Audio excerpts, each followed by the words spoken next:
Buenos días, ingeniero. Nos encontramos aquí con el ingeniero Pedro Montero y vamos a realizar las siguientes preguntas. Con la primera pregunta que empezamos es, ¿en el sistema ecuatoriano es aplicable el análisis de proyectos con el método de la tira incremental? Eh, Efectivamente, de hecho, el análisis de los proyectos, cuando tenemos proyectos mutuamente excluyentes principalmente, o cuando una empresa necesita realizar proyectos de alta envergadura, requiere hacer unos estudios sumamente profundos sobre la viabilidad de los proyectos. Entonces, debe tomar en consideración la cantidad de dinero que tiene, la viabilidad del proyecto y tiene que analizar varias alternativas. Cuando tienen varias alternativas, deben tomar la mejor alternativa a través de este tipo de análisis. Caso contrario, corren el riesgo de equivocarse y de hacer inversiones donde no deben. Sí. Pero en el Ecuador efectivamente es viable, pero principalmente para grandes proyectos. Pequeños proyectos es más complicado porque las pequeñas y medianas industrias no tienen la capacidad de hacer análisis tan grandes, tan fuertes. Principalmente es para grandes proyectos. Ya. ¿En qué sectores son más aplicables los proyectos? Ya, en los sectores más aplicables, primero es en aquellos sectores en los cuales se hacen inversiones sumamente fuertes. Por ejemplo, el gobierno debe haber hecho algunos análisis para poder tomar una decisión sobre las hidroeléctricas. Aquí en Quito, para hacer el metro, no solamente se analizó la viabilidad del metro, sino también de un posible tren elevado. Entonces se analizaron en ese sentido dos proyectos que tienen la misma idea, pero que son mutuamente excluyentes. También para los Quito Cables debieron haber hecho algunas alternativas de análisis, por ejemplo, por dónde debía bajar, dónde es más conveniente que debían bajar los metrocables, y en base a eso hacen este tipo de análisis. En otro sitio donde hacen los análisis es en la parte inmobiliaria, donde hago yo un edificio, una urbanización. Tengo varias alternativas, pero también tengo dinero definido para esa cantidad. Y hago uno o hago otro, dependiendo de la cantidad de dinero que tenga. Entonces ahí también tengo que ver cuál de los dos proyectos o cuál de los tantos proyectos que yo puedo hacer va a ser más viable. Entonces entra en muchas alternativas. De este momento, con la cuestión esta de Manta, del terremoto, allá también deben empezar a analizar dónde hacen las nuevas ciudadelas, dónde hacen las nuevas inversiones para la construcción. Entonces no es algo que se haga muy sencillamente, sino que necesitan hacer estudios profundos y en la parte financiera lo requieren para tomar una decisión al respecto. Gracias. Una pregunta, para hacer estos análisis de proyecto, ¿qué presupuesto sería más o menos cuánto sería de gastar una empresa o cuánto gasta una empresa solamente para realizar una evaluación de proyectos?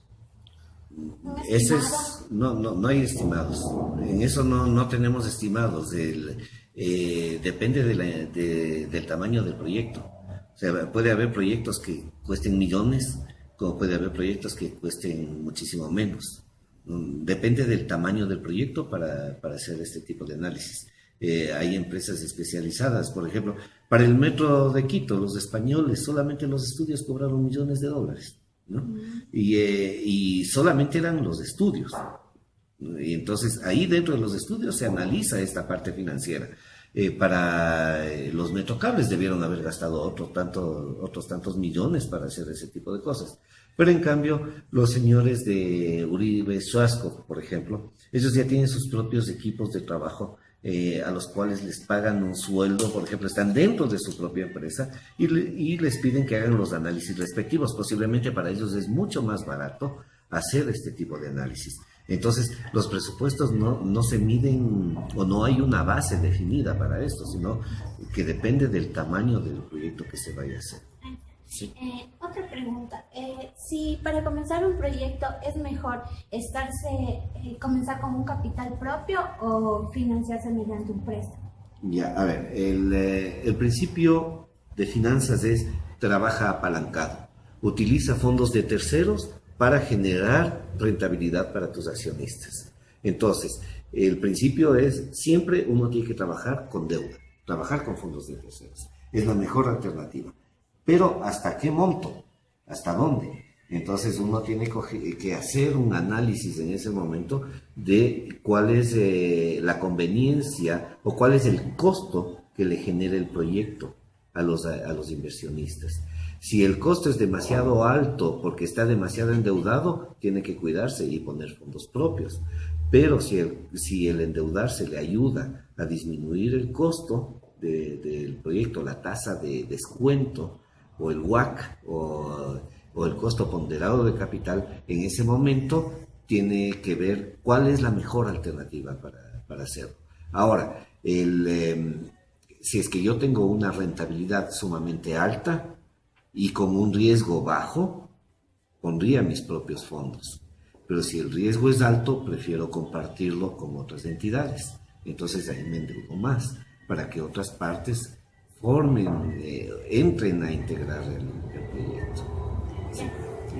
Ingeniero, en cuanto a los proyectos, ¿cuál es el tiempo razonable para proyectarse un estudio y ver su viabilidad? Ya. A ver, la mayor parte de libros, de textos, hablan de 5 años. Pero el problema es que nosotros conocemos que en 5 años un proyecto no se recupera. Peor todavía, proyectos gigantes o grandes. Los proyectos grandes se recuperan en mucho más tiempo. Entonces, si bien cuando armamos los flujos al final ponemos como que se vende el proyecto y es una cantidad altísima que al traer a valor actual me puede hacer un proyecto viable, pero en realidad yo lo que debería hacer es, al menos cuando estoy en estabilidad económica, proyectarme por lo menos a 8 o 10 años. En 8 años ya puedo ver si es que efectivamente el proyecto es rentable. ¿Por qué? Porque los 5 primeros años normalmente uno tiene que reinvertir todas las utilidades para ver cómo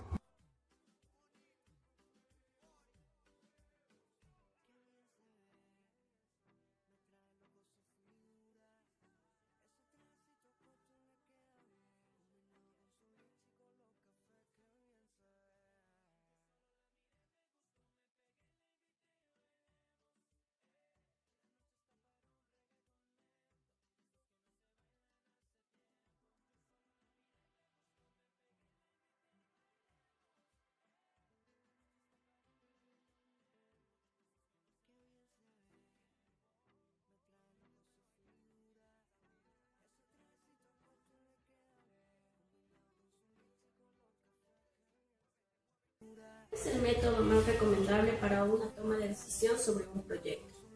Y como nosotros conocemos ahí principalmente tres alternativas. La primera alternativa es la fecha o el tiempo de recuperación. Lastimosamente el tiempo de recuperación no toma en consideración el valor del dinero en el tiempo, es decir, únicamente digo voy a recibir estos flujos futuros, los voy sumando hasta cubrir la inversión inicial. No es razonable, es demasiado sencillo, pero no sirve para esta cuestión.